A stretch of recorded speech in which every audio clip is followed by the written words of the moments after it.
असं पाहिली, डोळे झाले लाल लाल, म्हणे मी कृष्णा सोडून चालली.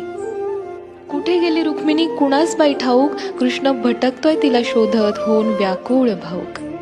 पोहोचला बाई कृष्ण शोधत तिरी चंद्रभागेच्या, अन रुक्मिणी दिसली दिंडीरवनात पंढरीच्या.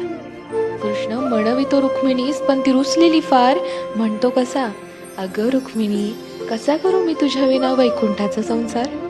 रुक्मिणी नाराज, त्यातच कृष्णास आठवे भक्त एक थोर, नाव त्याचे पुंडलिक, लय गुणाचं ते पोर.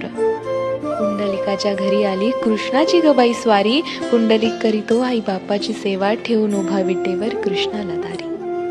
वाट पाहता पाहता कृष्णाची मूर्ती राहिली, विटेमुळे विठ्ठल त्यासी प्रचती जाहली.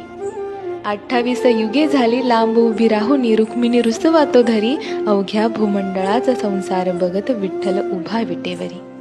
भूमंडळी म्हणे